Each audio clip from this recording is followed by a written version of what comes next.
इस औरत के ये मगरमच्छ के आंसू आपके रोंगटे खड़े करके रख देंगे, क्योंकि ये अपने लवर के साथ मिलकर अपने पति का कत्ल करवाती है और जिस बिस्तर पे इसके पति की लाश पड़ी थी उसी बिस्तर पे ये अपने लवर के साथ हम बिस्तर भी होती है। इंसिडेंट है मध्य प्रदेश के इंदौर के धार का, जहां पे एक फैमिली रहती थी। फैमिली में एक औरत जिसका नाम ख्याची बाई, उनकी बेटी ज्योति और उनका बेटा देव कृष्ण पुरोहित रहते थे। देव कृष्ण पुरोहित इस घर में अकेला कमाने वाला इंसान था। उसकी बचपन में ही शादी कर दी गई थी प्रियंका पुरोहित नाम की एक लड़की से। यह शादी उनकी 2015 में हुई थी, लेकिन क्योंकि वो दोनों उस समय बच्चे थे, इसी के चलते 2021 में प्रियंका देव कृष्ण के घर पे शिफ्ट होती है। लेकिन जिस समय वो अपने मायके में ही रह रही थी अपने बचपन में 2017-18 के अराउंड, उसको कमलेश पुरोहित नाम के एक इंसान से प्यार हो गया था। अब वो देव कृष्ण के घर तो नहीं जाना चाहती थी, लेकिन फैमिली जबरदस्ती उसको वहां पे भेजती है। लेकिन वहां पहुंचने के बाद वो अक्सर देव कृष्ण से लड़ा करती।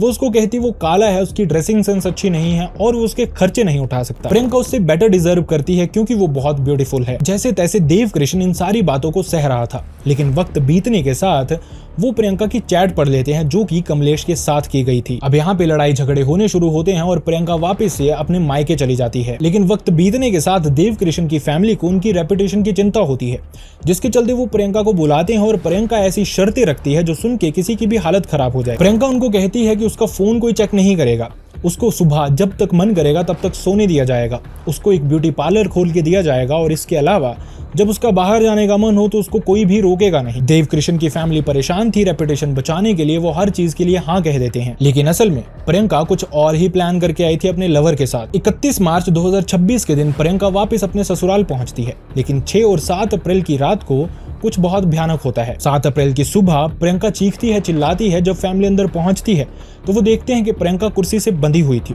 और जब दूसरा दरवाजा खोला जाता है तो अंदर देव कृष्ण की लाश पड़ी हुई थी। उस पर कोई बहुत बड़ा अटैक नहीं किया गया था, सिर्फ एक सर पे चाकू मारा गया था। अब शुरू में तो सबको लग रहा था कि प्रियंका असल में एक विक्टिम है, लेकिन जैसे जैसे पुलिस तफ्तीश करना शुरू करती है, पुलिस के सामने बहुत सारी चीजें आती हैं। प्रियंका का कहना था कि असल में कुछ चोर आए थे जो 3 लाख की ज्वेलरी और 50,000 रुपए चुरा के ले गए। लेकिन घर पे कोई फोर्सफुल एंट्री नहीं थी। जिस ज्वेलरी की बात हो रही थी वो ज्वेलरी भी पुलिस को घर पे ही मिलती है, तो पुलिस को प्रियंका पे डाउट होना शुरू होता है। खैर, इस तरह की और भी बहुत सारी चीजें थी जो कि प्रियंका की तरफ ही इशारा कर रही थी और पुलिस बिना देरी किए प्रियंका को और दूसरी तरफ कमलेश को भी अरेस्ट कर लेती है। अगर आप चाहते हैं इस इंसिडेंट को पूरी तरह से कंप्लीटली एक्सप्लेन्ड सुनना, तो आप मेरे YouTube चैनल पे सुन सकते हैं, जिसका नाम है विकल हेयर।